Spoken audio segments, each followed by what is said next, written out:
అందరికీ నమస్కారం. కొత్త నవల ప్రారంభించేద్దామా? ఈ నవలని శ్రీమతి డి కామేశ్వరి గారు రాశారు. నవల పేరు శిక్ష. అనామిక అనే పత్రికా సంపాదకులు ఈ నవలని 1976 సంవత్సరంలో ప్రచురించారు. డి కామేశ్వరి గారి అనుమతితో ఆవిడకి నా ధన్యవాదాలు తెలియజేసుకుంటూ మరి నవల్లోకి వెళ్దామా? ప్రభాత సమయం. తూర్పు తొలిరేఖలు అప్పుడే విచ్చుకోవడం ఆరంభించాయి. అన్నపూర్ణ అనాథ శరణాలయం అప్పుడప్పుడే నిద్ర మేల్కొంటోంది. ఆ సమయంలో అందరి గుండెలు చెదిరేట్టు గణగణలాడింది గంట. ఆ గంటారావానికి ఎక్కడి వాళ్ళకి అక్కడ నిద్రమత్తు వదిలిపోయింది. పిల్లలంతా నిద్ర కళ్ళతోనే లేచి బిలబిలలాడుతూ బయటికి పరిగెత్తారు, కొత్తగా వచ్చిన అనాథకి స్వాగతం ఇవ్వడానికి. శరణాలయ ఆవరణలో చిన్న మండపం. ఆ మండపం 2 స్తంభాలకి వేలాడగట్టిన ఒక పెద్ద గంట ఉంది.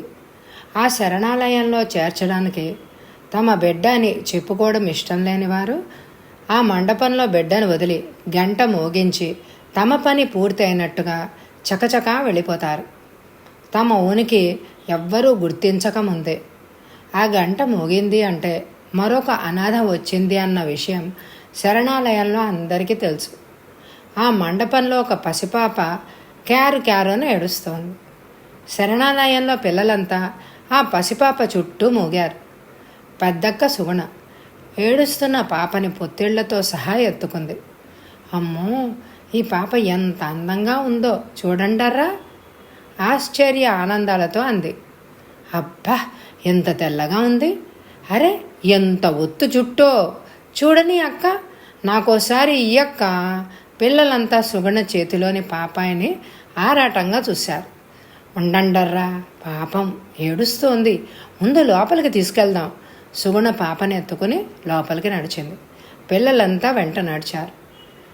ఈ గలాబాకి మెలకు వచ్చిన ఆయాలు ఒళ్ళు విరుచుకుంటూ లేచి సుగుణ చేతిలో కొత్త పాపాయిని చూసి మరో కత్తి ఇలా కనడం, మా మొహాన పాడేయడం, ఇంతింత పసివాళ్లను వదిలిపోవడానికి ప్రాణం ఎలా ఒప్పుతోందో ఆయా గొణిగింది. అంత ఉదయాన్నే నిద్ర లేపిన గొడవ విసుక్కుంటూ గుమాస్తా పంచ సవరించుకుంటూ లోపల నుంచి వచ్చాడు. సుగుణ, కొత్త పాప పంతులు గారు, ఎంత బాగుందో చూడండి అంది. గుమాస్తా ఆ పిల్లని యగాదిగా చూసి, మరీ అభాగ్యురాలన్నమాట. దీని నెంబర్ ఎంత? పద, ఆఫీస్ రూమ్లోకి తీసుకురా, రిజిస్టర్లో రాసుకుంటాను అంటూ ఆఫీస్ రూమ్కి వెళ్ళాడు.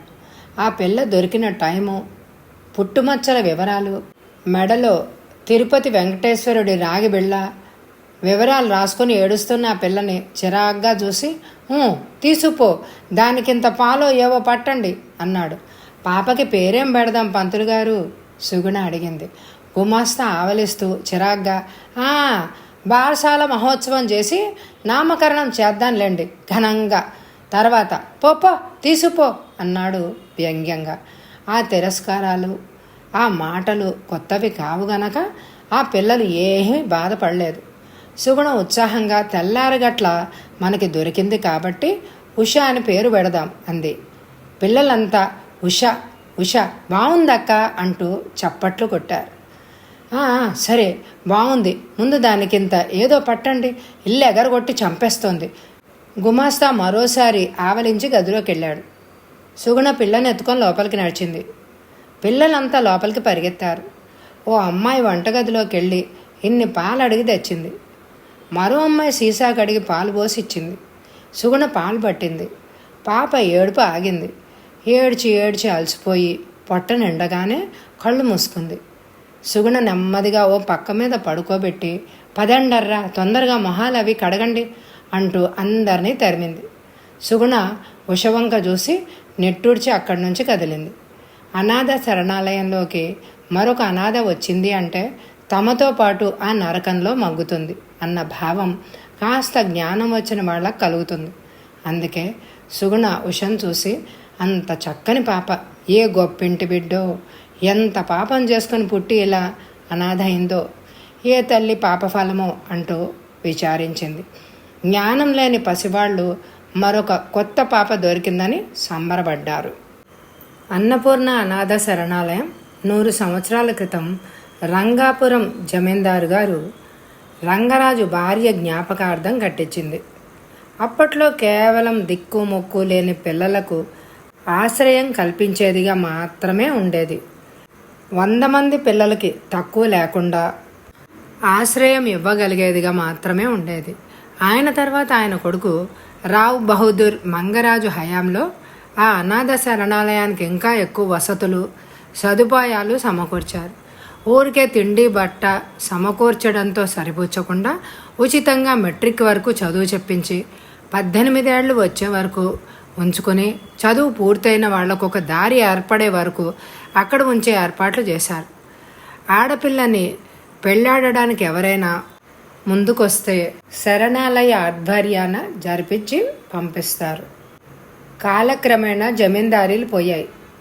మంగపతి రాజుగారు కొడుకు రంగారావు జమీందారు అయ్యాక జమీందారులకే భరణాలు ఏర్పడ్డాయి. వారితో పాటు వారి అనాథ శరణాలయాలు కూడా కొంత గ్రాంట్లు ముట్టచెప్తోంది ప్రభుత్వం. తాహతుకు మించిందే అయినా రంగారావు ఆచార ప్రకారం వంశపారంపర్యంగా వస్తున్న ఆనవాయితీ ప్రకారం శరణాలయాన్ని సాధ్యమైనంత చక్కగా తీర్చిదిద్దాలని అభివృద్ధిలోకి తేవాలని కృషి చేస్తున్నారు. యాజమాన్యాన్ని వహించి దేవుడు వరవించినా పూజారి వరం ఇవ్వడన్నట్టు జమీందారులు ఎంత ఆదుకున్నా ప్రభుత్వం గ్రాంట్లు ఇస్తున్నా ఆ ఇస్తున్నది అనాథల పొట్టగొట్టి మధ్యవాళ్ళు పొట్ట నింపుకుంటారు. వచ్చే డబ్బు సగం మేనేజరు గుమాస్తా వగైరా సిబ్బంది పంచుకుంటారు. మిగతా డబ్బుతో కొనే సరుకులు సగం వంటవాళ్ళు ఆయాలు నౌకర్లు వంతుల వారి పంచుకుంటారు. అంటే ఆదాయంలో ఒక వంతు మాత్రం అనాథ బాలబాలికలకు ఉపయోగిస్తారు. అంతా లాలూచి అయ్యి ఎవరు ఏమి అనేందుకు ఆస్కారం ఉండనంత పకడ్బందీగా వ్యవహారాన్ని నడిపిస్తారు. ఇదంతా పైవాళ్లకు తెలియకపోయినా ఆ అనాథలకి తెలుసు. తెలిసినా నోరు తెరిచి అదేమని అడిగే హక్కు ఆ నిర్భాగ్యులకి లేదు. ఆ శరణాలయంలో నెలల పిల్ల నుంచి 18 ఏళ్ల వరకు రకరకాల వయసు పిల్లలు పెరుగుతున్నారు. 10 ఏళ్ళు వయసు వచ్చాక ఆ ఆడపిల్లల పడకలు వేరు, మగపిల్లలకు వేరుగా ఉంటాయి. ఒక్కొక్క హాల్లో 25 కొయ్య మంచాలు అలాంటివి ఆడపిల్లలకి 2, మగపిల్లలకి 2 ఉన్నాయి. వంటగది, భోజనాలశాల, ప్రార్థనా మందిరాలు, ఆఫీసు రూము, స్నానాల గదులు పెద్ద ఎత్తునే ఉన్నాయి. ఆ అనాథ శరణాలయంలో 2 వంటవాళ్ళు, 2 ఆయాలు, 4 నౌకర్లు, తోటమాలి, 1 గుమాస్తా ఉన్నారు. ఉండడానికి అంతమంది సిబ్బంది ఉన్నా తినడానికి తప్ప పిల్లల ఆలనా పాలన చూసేవాళ్ళు ఎవ్వరూ ఉండరు. పిల్లల గదులన్నీ దుమ్ము కొట్టుకునే ఉంటాయి. బాత్రూంలన్నీ కంపు కొడుతూనే ఉంటాయి. భోజనశాల అంతా తడితడిగా జిడ్డుతోనే ఉంటుంది. ఎప్పుడు గిన్నెలన్నీ మసితోనే ఉంటాయి. పిల్లలంతా ఎప్పుడు ఆకలి చూపులతో దైన్యంగానే ఉంటారు. పిల్లలంతా ఎప్పుడు భయం భయంగా బిక్కుబిక్కుమనే చూపులతోనే ఆకలి వేస్తున్నా నోరు తెరిచి కావాలని చెప్పుకోలేని ధైన్య స్థితి వాళ్ళది. ఏడాది నిండని పసివాళ్ళు కూడా ఏడ్చినా తిండి దొరకదని, గంట కొడితే తప్ప ఆకలి అని అడిగినా ఏడ్చినా అంతేనన్న సత్యం గ్రహిస్తారు. అంచేత భోజనం గంట వినపడగానే అంత పసివాళ్ల కళ్ళల్లో కూడా వెలుగు కనపడుతుంది. ఎక్కడలేని ఉత్సాహంతో కళకళ్ళాడిపోతారు పిల్లలు. ఆ టైంలో పెద్ద పిల్లలు, జ్ఞానం తెలిసిన వాళ్ళు, 2-3 ఏళ్ళు నిండని పసివాళ్ళు ఆకలి అక్క అంటూ ఏడుస్తూ ఉంటే జాలితో కరిగిపోయి దగ్గరికి తీసుకుని ఓదార్చడమే తప్ప ఏం చెయ్యలేని అసహాయులు. ఓ 2-3 ఏళ్ల ఆ శరణాలయంలో పెరగగానే శరీరం ఆ అలవాట్లకి అలవాటు పడిపోయి పేగులు ఎండిపోయి ఆ పెట్టే తిండికి అలవాటు పడిపోయి ఆకలి మాట మర్చిపోతారు. ఆ శరణాలయంలో ప్రవేశించాక అక్కడ జీవితానికి అలవాటు పడిపోతారు పిల్లలు. తెల్లవారు 5 గంటలకు లేవడం, 6 గంటల లోపల చకచక అందరి పిల్లలు పక్కలు తీసుకొని కాలకృత్యాలు తీర్చుకొని స్నానం చేసి ప్రార్థనా మందిరం చేరుకోవాలి. రోజు ప్రార్థన 15 నిమిషాలు. ఆ తర్వాత అంతా భోజనశాలకు చేరుకుంటారు. అక్కడ ఒక్కొక్కరికి ఒక్కొక్క కప్పు పాలు దొరుకుతుంది. ఆ పాలు తాగి 5 ఏళ్లు దాటిన పిల్లలంతా పుస్తకాలు తీసుకొని చదువుకోవడానికి కూర్చుంటారు.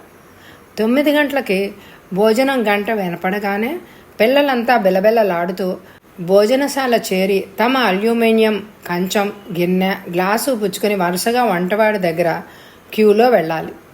వంటవాడు అన్నం, ఓ కూర, గిన్నెలో పులుసు పోస్తాడు. పిల్లలు డైనింగ్ హాల్లో చేపల మీద కూర్చుని ఆవురావురమంటూ తింటారు. తినగానే పళ్ళాలు కడిగి పెట్టుకొని తమ గదిలోకి వెళ్ళి బట్టలు మార్చుకొని స్కూల్కి బయలుదేరాలి. ఆ ఉదయం 9 గంటలకు తిన్న తిండి తర్వాత తిరిగి స్కూలు 4:30కి వదిలాక 5 గంటలకు వచ్చి మళ్ళీ కప్పు టీ, దాంతో 2 బ్రెడ్ ముక్కలు కానీ 2 బిస్కెట్లు కానీ తీసుకుంటారు. మొహాలు కడుక్కుని ఓ గంట ఆడుకున్నాక సాయంత్రం తిరిగి ప్రార్థన, ఆ తర్వాత 7:30కి మళ్ళా భోజనం. రాత్రి భోజనం 2 చపాతీలు, కూర, గుప్పడు అన్నం, పెరుగు. 9 గంటలకి నిద్ర. ఈ కార్యక్రమం పిల్లల జీవితాలు క్రమ పద్ధతిలో, క్రమశిక్షణలో నడవడానికి దోహదం చేస్తాయన్న విశ్వాసంతో ఏర్పాటు చేశారు అలనాటి పెద్దలు. ఆయాలు పసిపిల్లవాళ్ల ఆలనా పాలనా చూడాలి, పాలు పట్టాలి, స్నానం చేయించాలి, స్కూలుకి వెళ్ళని పిల్లల్ని ఆడించాలి, పనివాళ్ళు గదులు తుడవాలి, బట్టలు ఉతకాలి, అంట్లు తోమాలి, వంటవాడు వండాలి, వడ్డనవాడు వడ్డించాలి, గుమాస్తా ప్రతిరోజు శరణాలయానికి కావలసిన దినుసులు, కూరలు అన్నీ తెప్పించాలి, వంట ఏర్పాటు సక్రమంగా జరిగేది చూడాలి, లెక్కలు రాయాలి, మేనేజర్ నెలసరి ఖర్చు చూడాలి. రోజుకొకసారి శరణాలయంలో అందరూ ఏ పని వారు చేస్తున్నది లేనిది చూసి వెళ్ళాలి. ఇలా వ్యవహారం అంతా పకడ్బందీగా ఏర్పాటు చేశారు శరణాలయం ఆరంభించిన రోజుల్లో. కానీ ఇప్పుడు ఎవరి పనులు వాళ్ళు చెయ్యరు. ఇప్పుడు ఇదంతా కాగితాల్లో తప్ప కార్యాచరణలో కనపడదు. ఉదయం 5 గంటలకి పిల్లలంతా లేవడం వరకు మాత్రం వాతావరణం ఆచారం ప్రకారమే జరుగుతుంది. 6 గంటలకు ప్రార్థనా మందిరం చేరవలసిన పిల్లలకి వాళ్ళ పక్కలు తీసుకోవడం, పెద్ద పిల్లలు చిన్నవాళ్ళకి పక్కలు తీసి వాళ్ళ చేత మొహాలు కడిగించడం, స్నానాలు చేసుకోవడం చేయించడం, గదులు తుడుచుకోవడంతో ప్రార్థన టైం దాటిపోతుంది. పిల్లలంతా తమ తమ పనులు చేసుకుని వాళ్ళంతట వాళ్లే ప్రార్థన చేసుకుంటున్నారు. అట్నుంచి వచ్చాక ఇదివరకు పిల్లలకిచ్చే పాల బదులు కప్పుడు టీ నీళ్లు ఇవ్వబడుతున్నాయి. ఆ నీళ్లు తాగాక చిన్నపిల్లలు చదువుకోవడానికి కూర్చున్న వయసు వచ్చిన పిల్లలకి ఎన్ని పనులో, చదువుకోవడానికి తీరికే దొరకదు. వంటానికి ఒక అమ్మాయి కూరలు తరిగియాలి, మరో అమ్మాయి బియ్యం కడిగియాలి, మరో అమ్మాయి మసాలా రుబ్బాలి. వంటతను సిగరెట్ కాల్చుకుంటూ పిల్లల చేత పనులు చేయిస్తాడు. అదేమని అడిగే సాహసం లేదు పిల్లలకి. అడిగితే నా ఒక్కడి వల్ల ఈ పని అవదు, భోజనం కావాలంటే చెయ్యండి అని అంటాడు. చెయ్యకపోతే స్కూల్ టైంకి అన్నం పెట్టడు. అతనికి సహాయం చేయడానికి పెట్టిన నౌకర్లు ఒకడు మేనేజర్ ఇంట్లో, మరొకడు గుమాస్తా ఇంట్లో చేస్తాడు. మిగిలినవాడు బజారు వంకపెట్టి ఊరంతా తిరిగి పని అయ్యాక వస్తాడు. ఆయాలు సరే చిన్నపిల్లల పోషణ కోసం పెట్టిన వాళ్ళు ఆరైనా నిద్ర లేవరు. పిల్లల ఆకలితో గోల పెడితే నిద్రమత్తుతో 2 తగిలిస్తారు. స్నానం చేయించడానికి అంత పసిపిల్లల్ని ఒంటి రెక్కతో విసవిసలాడుతూ లాక్కుపోయి నీళ్ల గదిలో కొలేస్తారు. వాళ్ల మలమూత్రాలు శుభ్రం చేయాల్సి వస్తే వాళ్ల కోపం అవధులు దాటుతుంది. దిక్కుమాలిన వెధవలు, ఏ అమ్మకి అబ్బకి పుట్టారో అడ్డమైన వాళ్లకే చెయ్యాలి అంటూ తిడుతూ శాపనార్థాలు పెడుతూ ఆ పిల్లల్ని పురుగుల్లా వెదిలించి కసిరిగొట్టి నానా హింసలు పెడతారు. వాళ్ళు పెట్టే చిత్రహింసకి అంత పసివాళ్ళు ఏడవడం కూడా మర్చిపోయి బిక్క చచ్చిపోయి బిక్కుమని చూడడానికి అలవాటు పడిపోతారు. ఆ చంటి పిల్లల దురవస్థ చూడలేక శరణాలయంలో పెద్ద పిల్లలే వారి సంరక్షణ భారం స్వీకరిస్తారు. తాము ఒకప్పుడు అంత దయనీయ స్థానంలో ఉంటూ పెరిగామన్న సత్యం గుర్తించి ఆ పసిపాపల ఆలన పాలన వాళ్లే చేసుకుంటారు. దాంతో ఆయాల పని మరింత సుఖం. స్నానం చేయించడం, పాలు పట్టడం అంతా పిల్లలే చూసుకుంటారు.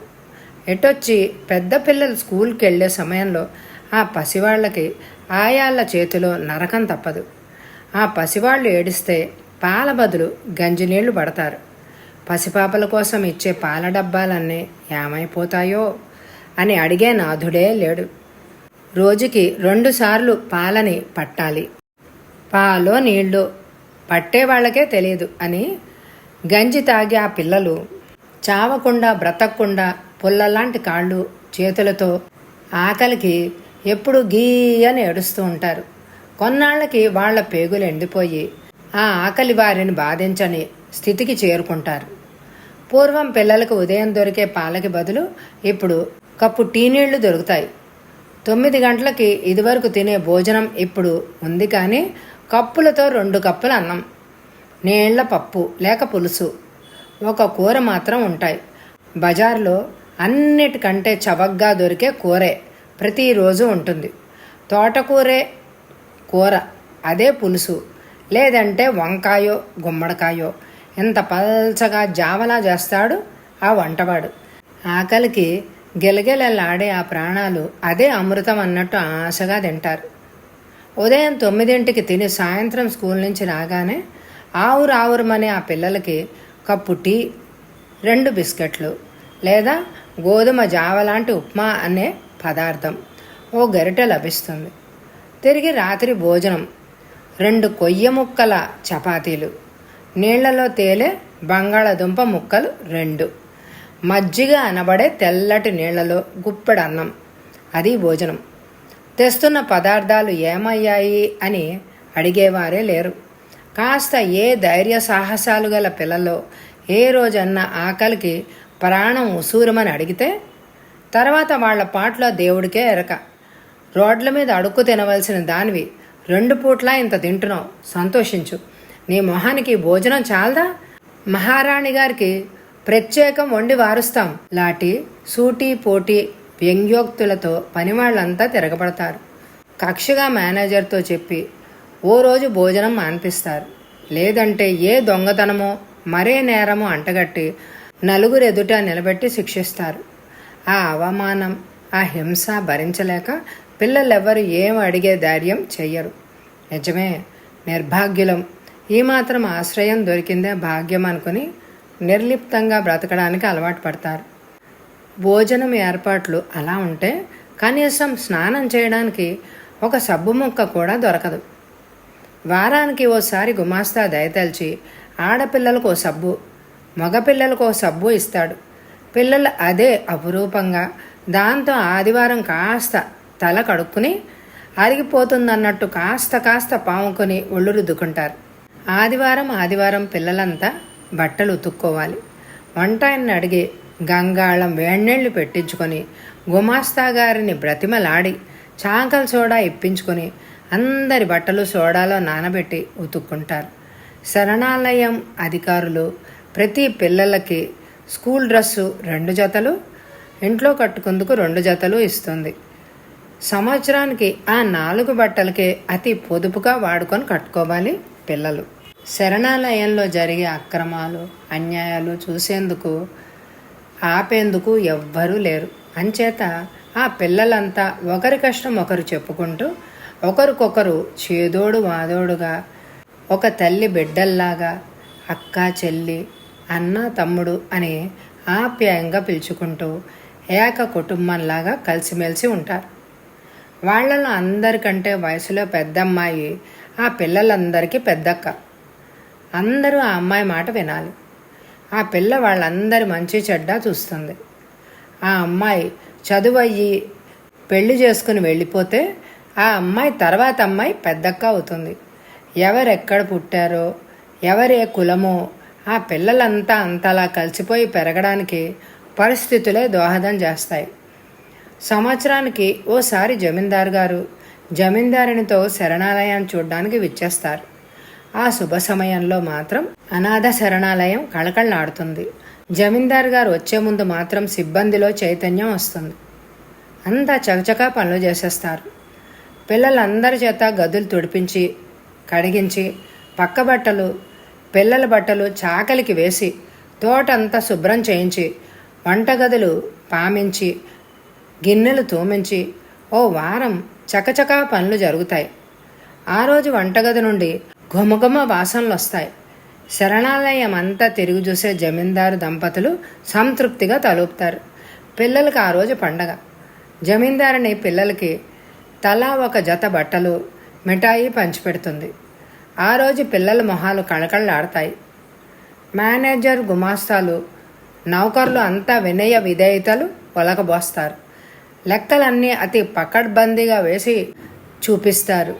జమీందారు సంతృప్తి పడి పిల్లల్ని ఆశీర్వదించి వెళ్ళిపోతాడు. పిల్లల మొహాలు వాడిపోయి కళ కరిగిపోయినట్టు నిస్పృహ పడతారు. మళ్ళీ రాబోయే సంవత్సరం కోసం ఆరాటంగా ఎదురుచూడడం మినహా వాళ్ళేం చేయగలరు పాపం.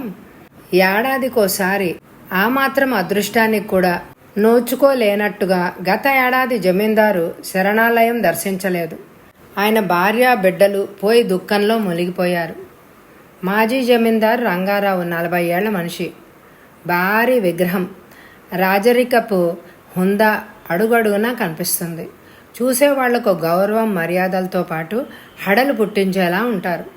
అంతకన్నా ముఖ్యం ఆయన మనసు. ఒక్కోసారి వెన్న కన్నా మెత్తబడితే అవసరం వచ్చినప్పుడు వజ్రం కన్నా గట్టిపడుతుంది. ఎంత ఔదార్యం, సహృదయత ఉన్నాయో ఆయనలో అంత పట్టుదల, మూర్ఖత్వం కూడా ఉన్నాయి. పరువు ప్రతిష్టల కోసం ప్రాణం పెడతాడు. చీకు చింత లేకుండా అష్ట ఐశ్వర్యాలతో భార్య బిడ్డలతో హాయిగా సాగిపోయే ఆయన జీవితంలో విధి హఠాత్తుగా చీకటి కురిపించింది. ప్రతి సంవత్సరం వేసవికి కుటుంబంతో సహా ఆయన ఊటీలో అక్కడ 2 నెలలు గడుపుతాడు. ఆ ఏడాది అలాగే కారులో కుటుంబంతో సహా బయలుదేరారు.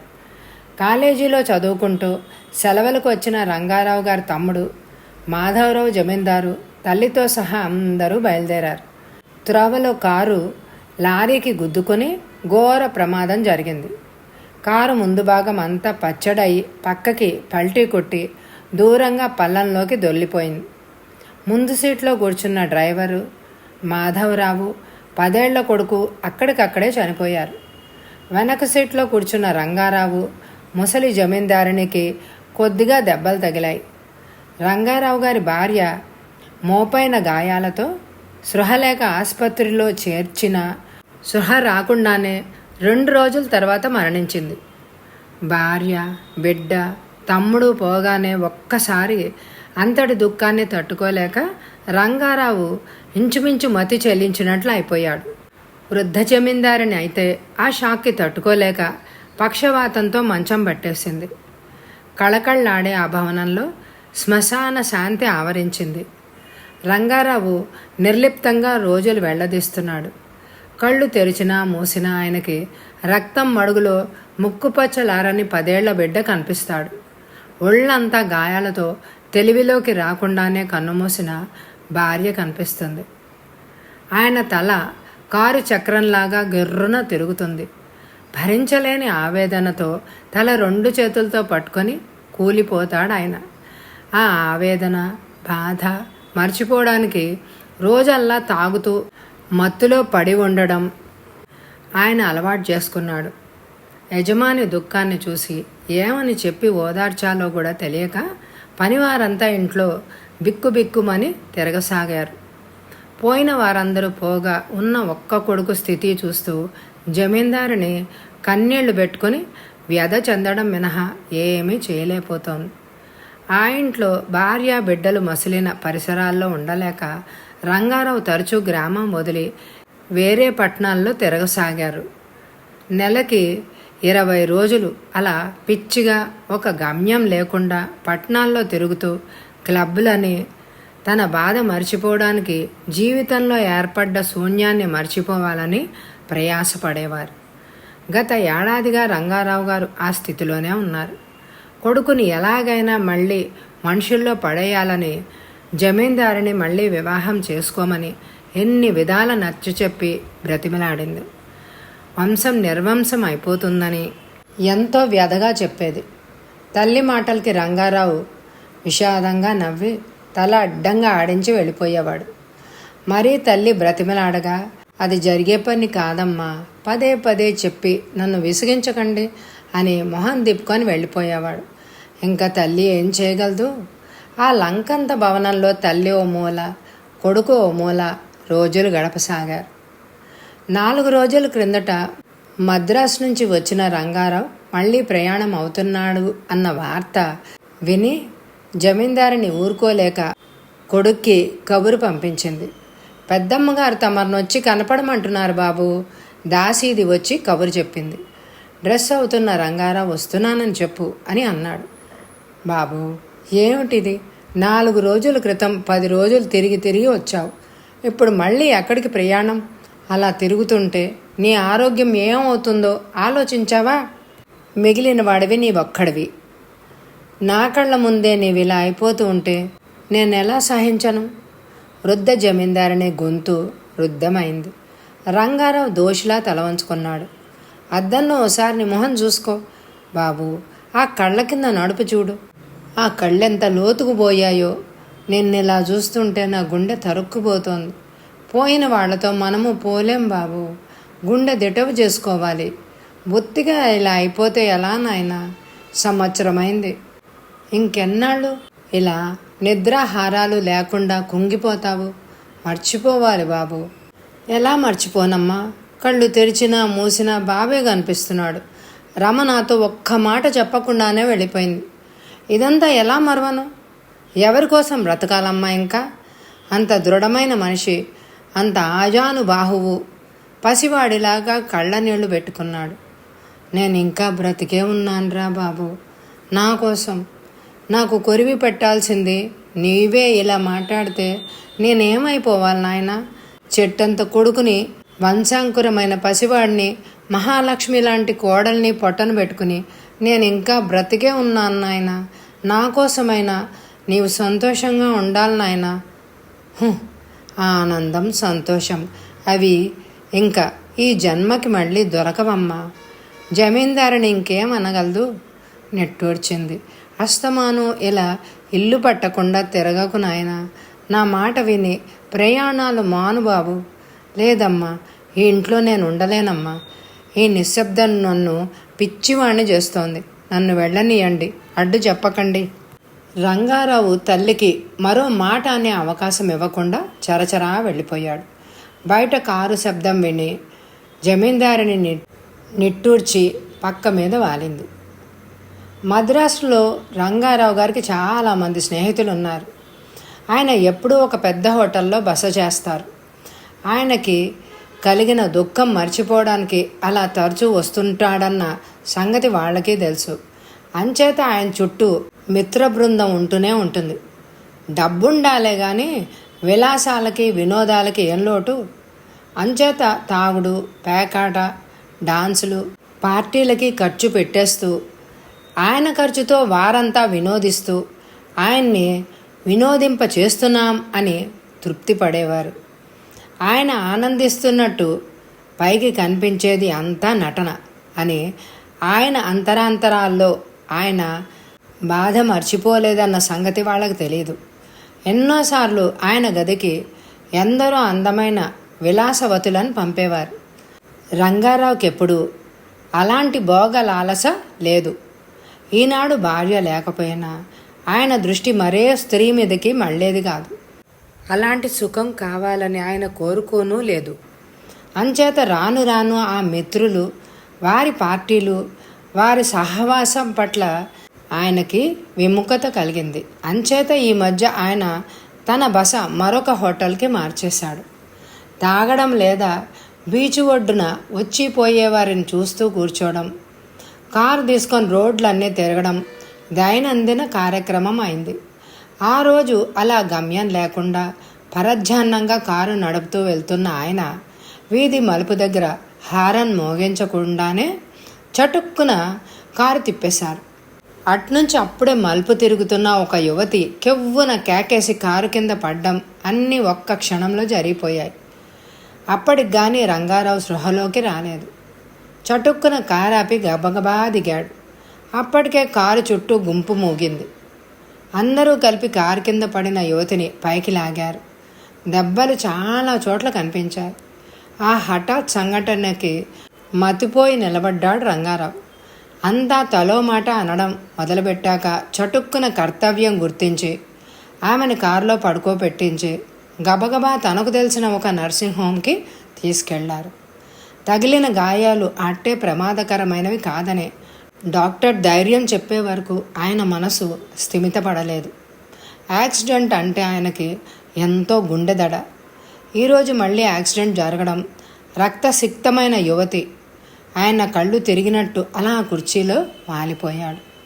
ఒక గంట గడిచి ఆ యువతికి తెలివి వచ్చిందన్న వార్త డాక్టర్ చెప్పే వరకు ఆయన కోలుకోలేదు. అప్పుడు డాక్టర్ వెంట ఆమెను చూడడానికి బయలుదేరాడు. ఆ యువతి వంటిని గాయాలకి దూది పెట్టి ఉంది. మోపుగా తగిలిన చోట బ్యాండేజ్ వేశారు. డాక్టర్ ఇంజెక్షన్ ఇచ్చాక కాస్త తగ్గింది. ఆమెను చూడగానే రంగారావుకి ఎక్కడో తెలిసిన మొహంలాగా, చూసిన మొహంలాగా అనిపించింది. ఎంత ఆలోచించినా ఎక్కడ ఎప్పుడు చూసింది ఆయన గుర్తు రావడం లేదు. బాధగా కళ్ళు మూసుకొని పడుకున్న ఆమె అడుగుల చప్పుడుకి కళ్ళు తెరిచింది. రంగారావు గారిని చూడగానే ఆమె కళ్ళలో ఆశ్చర్యం కనిపించింది. పోలిక గుర్తు దొరకగానే సంభ్రమంగా లేవబోయింది. కదలకు, పడుకో అమ్మా, ఈయన రంగారావు గారు, వీరి కారు కింద నువ్వు పడ్డావు. డాక్టర్ పరిచయం చేశాడు. ఆమె తడబడుతూ నమస్కారం చేసింది. మీరు మీరు అంది. రంగారావు ఖిన్నుడై, క్షమించండి, పరధ్యాన్నంగా చూసుకోకుండా డ్రైవ్ చేశాను. నా వల్ల మీకు కలిగిన కష్టానికి చాలా విచారిస్తున్నాను. మీ వాళ్ళెవరో, ఎక్కడున్నారో చెప్తే పంపిస్తాను. క్షమార్పణ కోరుతూ అన్నాడు రంగారావు. ఆమెతో మాట్లాడుతున్న ఆయన ఆమెను ఎక్కడ చూశానా అని ఆలోచిస్తూనే ఉన్నాడు. అలా అనకండి, నాది తప్పే, నేను తలదించుకొని పరాగ్గా నడుస్తున్నాను. ఆ యువతి ఆయన క్షమార్పణకు సిగ్గుపడ్డట్టు బిడియంగా అంది. ఇలా అనుకోకుండా మళ్ళీ మీ దర్శనం లభించింది. ఆమె చాలా భక్తిగా, కృతజ్ఞతతో మరొకసారి నమస్కరించింది. రంగారావు ఆశ్చర్యంగా, నేను మీకు తెలుసా? మీరెవరు? నాకెక్కడో చూసిన గుర్తొస్తోంది. నన్ను మీరు అనకండి, మీ ఆశ్రమంలో బ్రతికిన దానిని. మీ అన్నపూర్ణ అనాథాశ్రమంలో పెరిగి పెద్దదాన్ని అయ్యాను. నా పేరు శ్యామల. మాలాంటి నిర్భాగ్యులను ఆదుకునే పుణ్యాత్ములు మీరు.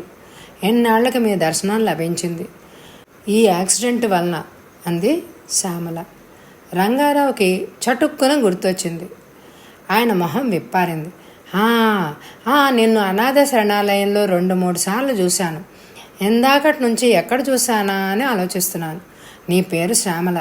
ఆ రోజు నీవు స్వయంగా నా ఎదుటికి వచ్చి ధైర్యంగా శరణాలయంలో జరిగే దురాగతాలన్నీ చెప్పావు కదూ? నాకు బాగా గుర్తొచ్చింది. నీవిక్కడ ఎందుకున్నావు? ఇప్పుడు ఆశ్రమంలో ఉండడం లేదా? ఆశ్చర్యంగా అడిగాడు. ఆశ్రమం వదిలి అర్థమైంది. నా చదువు పూర్తయి ఈ ఊర్లోనే ఓ ఆఫీస్లో చిన్న ఉద్యోగం దొరకగానే వచ్చేశాను. రంగారావు, నీకేం పర్లేదు. నీకు పూర్తిగా నయం అయ్యే వరకు ఇక్కడే ఉందువు గాని. నేను డాక్టర్తో చెప్తాను. మీ ఆఫీస్ వాళ్ళకు కూడా చెప్తాను కొన్నాళ్ళు సెలవు కావాలని. నేను తర్వాత మరోసారి వస్తాను. నీకేం ఇబ్బంది ఉండదు. అంతా నేను చూస్తాను అని అన్నాడు. రంగారావు డాక్టర్తో అన్నీ మాట్లాడి ట్రీట్మెంట్ అది సరిగ్గా చూడమని చెప్పి ఖర్చంతా తాను పెట్టుకుంటానని అన్నీ మాట్లాడి వెళ్ళారు. ఆ రాత్రి రంగారావుకి చాలాసేపు నిద్రపట్టలేదు. ఆ యాక్సిడెంట్లో ఆయనకి పాత గాయం కెలికినట్టు ఏదో అలజడి, గుండెదడ కలిగి విశ్రాంతిగా పడుకోలేకపోయారు. అంతేకాదు, పదే పదే శ్యామల మొహం గుర్తు రాసాగింది. ఆయనకి మొదటిసారి శరణాలయంలో శ్యామలను చూసిన సంఘటన కళ్ళ ముందు కదలాడింది. వచ్చే ఎపిసోడ్లో ఆ రంగారావు గారికి శ్యామల మొహం పదే పదే గుర్తుకు రావడంతో ఆయన ఆ అమ్మాయిని తన ఇంటికి తీసుకెళ్తాడా? ఆ తర్వాత వాళ్ళిద్దరి మధ్య ఏం జరుగుతుంది? ఇవన్నీ తెలియాలంటే ఈ ఎపిసోడ్ని తప్పకుండా లైక్ చేయండి. వచ్చే ఎపిసోడ్ కోసం ఎదురు చూడండి. Thank you very much my dear friends.